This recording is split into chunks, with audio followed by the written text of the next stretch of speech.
Hello students, welcome back in Anju English academy. और आज हम पढ़ने वाले हैं क्लास 8 का chapter number 10 the great stone face 2। तो ये ग्रेट स्टोन फेस 1 हम ऑलरेडी पढ़ चुके हैं और आपको उसमें अर्नेस्ट की स्टोरी के बारे में मैंने बता दिया था कि किस तरह से वो उस आदमी का इंतज़ार कर रहा है जिसका चेहरा ग्रेट स्टोन फेस से मिलता है। और पार्ट 2 में हम देखेंगे क्या वाकई वो आदमी उससे मिल पाता है, क्या अर्नेस्ट की लाइफ में वो इंसान आता है जिसका चेहरा ग्रेट स्टोन फेस से मिलता है। तो चलिए शुरू करते हैं पार्ट 2। पहले पढ़ेंगे इसका introduction. Many years past, Ernest was now a man of middle age. काफ़ी वर्ष बीत चुके हैं और अर्नेस्ट मिडल एज में आ चुका है, लगभग 30-40 साल की उसकी उम्र हो चुकी है। To his neighbors who never suspected that he was anything more than an ordinary and familiar face, he was only a humble and hardworking though thoughtful person। तो इसमें हमें बताया जा रहा है कि अर्नेस्ट जो है मिडल एज में पहुंच चुका है, काफ़ी वर्ष बीत चुके हैं और उसके पड़ोसियों के लिए आज भी वो एक आम इंसान है, एक ऑर्डिनरी और फैमिलियर फेस है जो बहुत ही हम्बल है और हार्ड वर्किंग है। सारा दिन काम करता है, बहुत कठिन परिश्रम करता है, पर एक बहुत ही थॉटफुल पर्सन है, बहुत ही बुद्धिमान आदमी है, विचारशील व्यक्ति है। तो ये अर्नेस्ट की पहचान बन चुकी थी उस गांव में। But what about the old prophecy, पर उस ओल्ड प्रोफेसी का, उस भविष्यवाणी का क्या हुआ जिसमें कहा गया था कि एक दिन ग्रेट स्टोन फेस जरूर आएगा।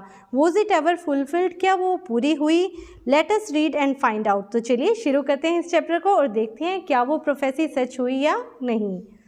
द ईयर्स हरीड ऑन, वर्ष जो है तेजी से बीतते गए। हरीड ऑन मतलब तेजी से बीतते गए, व्यतीत होते गए। And brought white hairs upon the head of Ernest, और अर्नेस्ट के बाल कैसे थे? सफ़ेद हो चुके थे। मिडल एज के बाद सब जानते हैं कि जब बुढ़ापा आना शुरू होता है तो बाल सफ़ेद होने शुरू हो जाते हैं। And made wrinkles across his forehead, और उसके जो फोरहेड था, माथा था, उस पर भी रिंकल्स दिखने शुरू हो गए थे। And furrows in his cheeks, और गालों पर भी झुर्रियाँ आनी शुरू हो गई थी। He was an old man, अब जो अर्नेस्ट है बूढ़ा हो चुका है। But not in when had he grown old, पर वो ऐसे ही बिना बेकार में ही बूढ़ा नहीं हुआ है। More numerous than the white hairs on his head were the wise thoughts in his mind, यानी कि जितने उसके बाल हैं ना, सफ़ेद बाल हैं, उससे कहीं ज़्यादा तो उसका दिमाग तेज़ है और बहुत ज़्यादा वो तेज़ दिमाग वाला व्यक्ति जो है बन चुका है। And Ernest had ceased to be obscure, तो देखिए ऑब्सक्योर क्यों क्या होता है? ऑब्सक्योर का मतलब होता है नॉट वेल नोन, जो ज़्यादा फेमस नहीं होता है। But Ernest was ceased to be obscure, ceased मतलब किस चीज़ को रोक देना। तो इस कहने का मतलब है कि जो अर्नेस्ट है वो ऑब्सक्योर नहीं था, सब उसे जानने लगे थे। किस वजह से? उसके विचारों की वजह से। और उसके विचार जो थे वो कहाँ से आते थे? जब वो ग्रेट स्टोन फेस को देखता था, उससे बातें करता था, वो ग्रेट स्टोन फेस उसका टीचर बन चुका था, तो उसके विचार जो आम लोगों से उच्च हो गए थे, ज़्यादा अच्छे हो गए थे, जिसकी वजह से सब लोग उसे जानते थे और वो ऑब्सक्योर नहीं था। Unsought for undesired had come the fame with so many seek, और अब वो इतना प्रसिद्ध, इतना फेमस हो गया था जितना लोग प्रसिद्ध होना चाहते हैं। He had become famous beyond the limits of the valley, और beyond the limits of the valley मतलब अपने गांव में तो वो फेमस था, अपनी वैली में, तो उसके बाहर भी लोग उसे अर्नेस्ट को जानने लगे थे। College professor and even the active man of cities came from far to see and converse with Ernest, तो कॉलेज को जो प्रोफेसर्स थे, पढ़े लिखे आदमी थे, और जो गांव के एक्टिव मैन थे, और सब दूर दूर से उसके पास आने लगे अपनी समस्याओं को लेकर। किसी को कोई भी प्रॉब्लम होती थी वो अर्नेस्ट के पास आता था, उसे सलाह मशविरा करता था। And he received them with gentle sincerity and spoke freely with them of what ever came upper most, तो जब भी कोई उससे मिलने आता था तो वो बहुत ही जेंटल तरीके से, बहुत ही अच्छे तरीके से उसका स्वागत करता था, उनसे बातें किया करता था, और जितना भी वो उनके लिए अपर मोस्ट कर सकता था उनके लिए उतना वो करता था। Only deepest in his heart on their own, while they talk together his face would brighten unawares and shine upon them as with a mild evening light. जब वो उनसे बातें करता था ना, जो भी उनसे मिलने आता था अर्नेस्ट से, तो अर्नेस्ट का चेहरा बिल्कुल ब्राइटन हो जाता था, एकदम चमकदार सा हो जाता था, उसके माथे पर एक तेज सा दिखाई देता था, और ऐसे लगता था जैसे शाम की लाइट है ना, जो इवनिंग लाइट है, ढलते सूरज की रोशनी उसके चेहरे पर दिखाई देने लगती थी। उसका चेहरा उसके विचारों की वजह से बहुत तेज उसके माथे पर दिखाई देने लगता था। While Ernest had been growing old, God had granted a new poet to this earth. अब जैसे जैसे अर्नेस्ट बड़ा होता जा रहा था, बूढ़ा हो रहा था, तो भगवान ने, गॉड ने एक अर्थ पे, उस धरती पर एक पोएट को जन्म दिया। पोएट आया, एक पोएट मतलब कवि।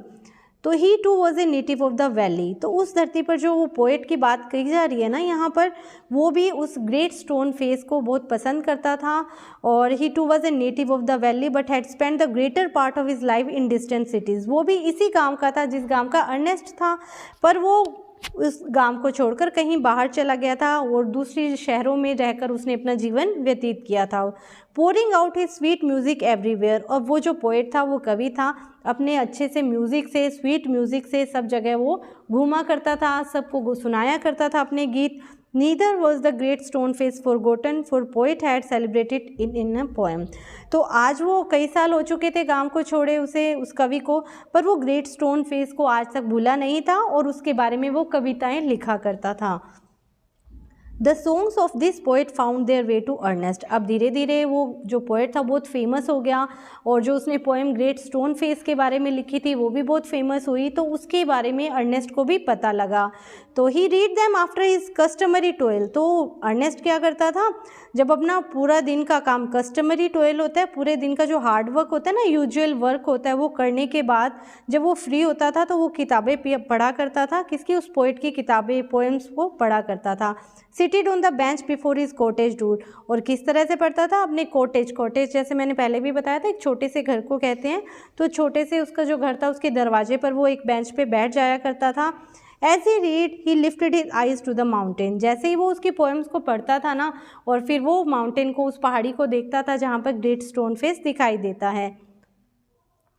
ओ great stone face, he said, is not this man worthy to be your likeness. और फिर वो ग्रेट स्टोन फेस से कहता है कि क्या ये आदमी, ये पोएट जो ये कविताएं तुम्हारे बारे में इतनी अच्छी अच्छी लिख रहा है, मुझे तो ऐसे लगता है कि शायद यही वो ग्रेट स्टोन फेस होना चाहिए।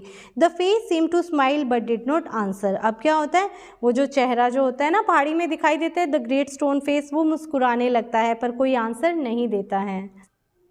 Now it happened that the poet, though he lived so far away, had not only heard of Ernest but had thought much about his character and wished to meet this man whose wisdom walked hand in hand with the noble simplicity of his life।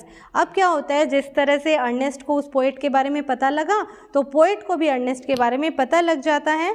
Had not only heard of Ernest but had thought much about his character. यानी कि जो उसने Ernest के बारे में, उसके character के बारे में, उसकी विशेषताओं के बारे में उसने बहुत कुछ सुना और अब उसकी इच्छा हुई अर्नेस्ट से मिलने की।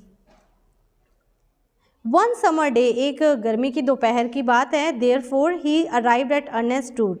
अब गर्मी के दोपहर का समय था, वो वहाँ पर अर्नेस्ट के दरवाजे पर पहुँच जाता है। Where he found the good old man holding a book in his hand. और अब क्या होता है, वो वहाँ पर उस अर्नेस्ट को देखता है, वो एक चेयर पर बैठा होता है और उस किताब को पढ़ रहा होता है। किसकी किताब को? उसी की किताब को, उस कवि की किताब को। Which he read and then with a finger between the leaves look lovingly at the great stone face. अब क्या होता है, अर्नेस्ट वही पोएम पढ़ता है और फिंगर से पोएम को पढ़ते हुए अंडरलाइन करता है और फिर उस चेहरे को देखता है जो पहाड़ी की तरफ है।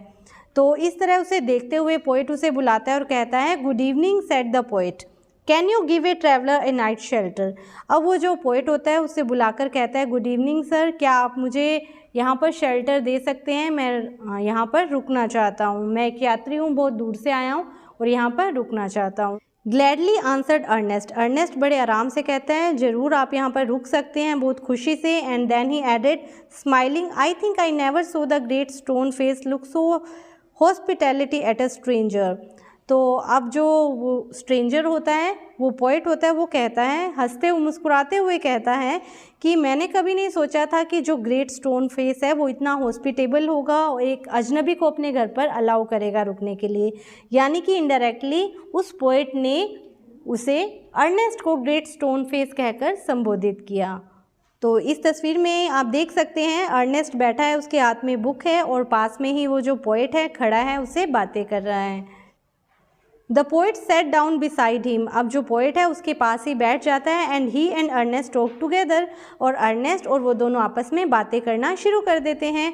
Never before had the poet talked with a man like Ernest, अब वो जो पोइट है उसे ऐसे लगता है उसने अर्नेस्ट जैसे इंसान से कभी बात नहीं की है।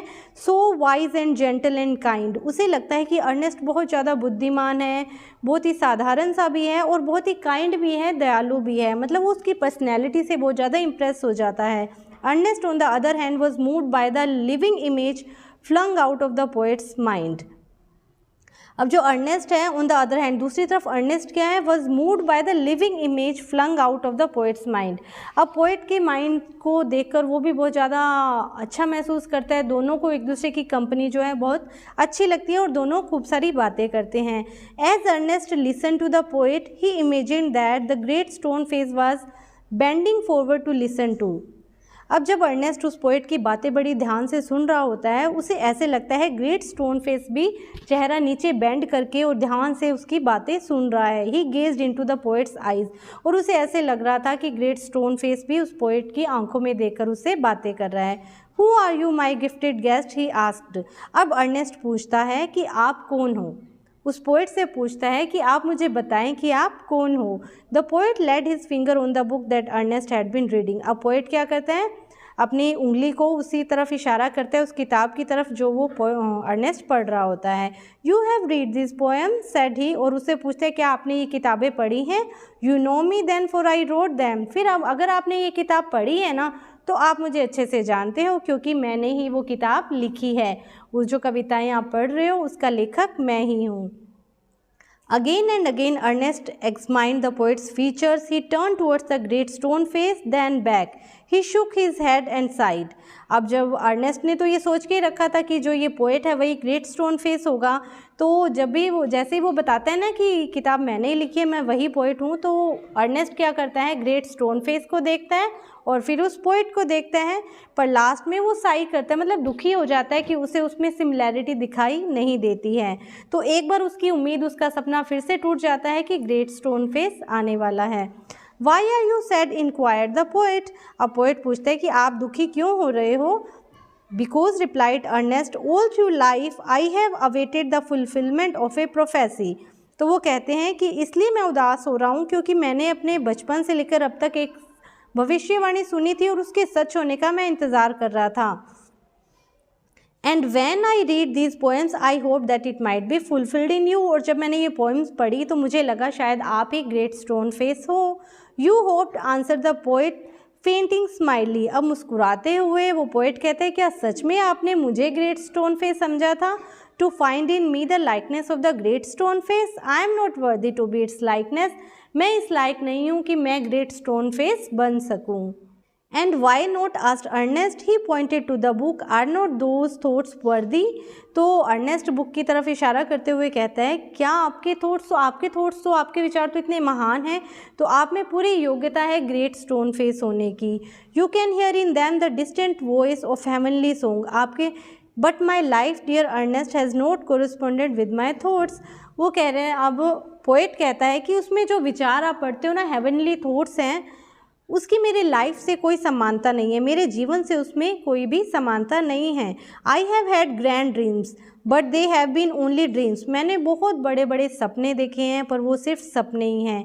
Sometimes I lack faith in my own thoughts, और कई बार तो ऐसे होता है कि मुझे अपने विचारों, खुद के विचारों पर ही विश्वास नहीं होता। Why then pure seeker of the good and true should you hope to find me in the face of the mountain. अब वो पूछते हैं आप मुझ में वो लाइकनेस क्यों ढूंढ रहे हो ग्रेट स्टोन फेस की। The poet spoke sadly and his eyes were wet with tears, so too were those of Ernest. अब इस तरह से बातें करते हुए अर्नेस्ट और वो पोएट दोनों की आंखों में आंसू आ जाते हैं। At the hour of sunset, अब सनसेट का समय हो जाता है, शाम का समय हो जाता है। As had long been his custom, Ernest was to speak to a group of neighbours in the open air. अब शाम का समय हो जाता है, उसका एक रूटीन होता है कि शाम को वो सब पड़ोसियों के साथ एक जगह पर मिलता है और उनसे बातें करता है खुली हवा में बैठकर। Together he and the poet went to the meeting place arm in arm. Arm in arm मतलब हाथ में हाथ डालते हुए पोएट और अर्नेस्ट दोनों उस जगह की तरफ जाते हैं जहाँ पर उन्हें उनके पड़ोसियों से मिलना होता है। From there could be seen the great stone face. अब जहाँ वो लोग इकट्ठे होकर बैठते हैं वहाँ से ग्रेट स्टोन फेस स्पष्ट रूप से दिखाई देता है। Ernest threw a look of familiar kindness around upon his audience. Ernest क्या है, जब वहाँ जाकर बैठता है तो जितने भी लोग वहाँ पर आते हैं सब पर एक फेमिलियर काइंडनेस देखता है, मतलब बहुत ही दयालु सा उसका चेहरा होता है, वो सब तरफ देखता है सबको। He began to speak to the people what was in his heart and mind. अब उसके मन में और उसके दिमाग में जो भी विचार होते हैं ना वो बोलना शुरू कर देता है। His words had power, उसकी शब्दों में एक शक्ति थी, पावर थी, because they agreed with his thoughts, क्योंकि उसके जो विचार थे ना, उसके जो शक्ति थी उसके विचारों में, वो सब उससे मतलब उसके शब्द जो थे उसके विचारों से बिल्कुल मेल खाते थे। And his thoughts had reality and depth, और उसके जो विचार थे उसमें एक रियलिटी थी, सच्चाई थी, एंड डेप्थ थी, डेप्थ मतलब गहराई थी। Because they harmonised with the life which he had always lived, क्योंकि उसके विचार किससे मिलते थे, उसके जीवन से मिलते थे, जितना साधारण सा जीवन उसने व्यतीत किया था ना उससे वो मेल खाते थे। It was not mere breath that the preacher uttered, they were the words of life. ये किसी संत या महात्मा द्वारा दिए गए शब्द नहीं थे, ये उसके जीवन से निकले हुए शब्द थे। A life of good deeds and selfless love was melted into them, और उसके जो विचार थे उसमें उसकी जो अच्छे कार्य उसने अपने जीवन में करे ना वो सब दिखाई देते थे। The poet as he listened felt that the life and the character of Ernest were a nobler strain of poetry than he had ever written. अब उस पोएट को लगता है जो उसने विचार अपनी कविताओं में लिखे हैं ना उससे कई ज़्यादा महान तो अर्नेस्ट के विचार हैं। His eyes filled with tears, अब उसके विचार सुनकर पोइट की आंखों में आंसू आ जाते हैं। And he said to himself, और वो अपने आप से कहता है, that never was there so worthy a sage as that mild sweet thoughtful face with the glory of white hair diffused about it। अब वो कहता है कि इस तरह के सुंदर विचारों वाला व्यक्ति मैंने अपने जीवन में आज तक नहीं देखा है। हालांकि उसके बाल जो है सफ़ेद हो चुके हैं, वो बूढ़ा हो चुका है, पर वो किसी संत महात्मा से कम नहीं है। At a distance but clearly to be seen high up in the golden light of the setting sun appeared the great stone face। अब कुछ ही दूरी पर ग्रेट स्टोन फेस दिखाई देने लगा और ढलते हुए सूरज की रोशनी उसके ऊपर गिर रही थी जिससे वो चमकदार दिखाई दे रहा था, गोल्डन दिखाई दे रहा था। With white mist around it, और थोड़ी थोड़ी सफ़ेद धुंध भी उसके आसपास आने लगी थी। Like the white hairs around the brow of Ernest. तो कहने का मतलब है दूरी पर at a distance but clearly to be seen high up in the golden light of the setting sun appeared the great stone face with white mist around it like the white hairs around the brow of Ernest। मतलब कहने का है जो Ernest का चेहरा great stone face की तरह दिखाई दे रहा था।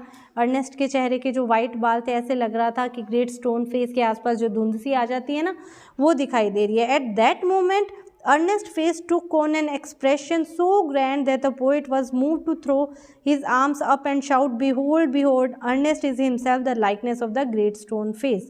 और ये सब देखते हुए ना जो पोएट है वो ज़ोर ज़ोर से चिल्लाने लगता है, कहने लगता है behold, behold! behold का मतलब होता है देखना, देखो देखो। अर्नेस्ट ही ग्रेट स्टोन फेस है और ग्रेट स्टोन फेस आ गया है। Ernest is himself the likeness of the great stone face.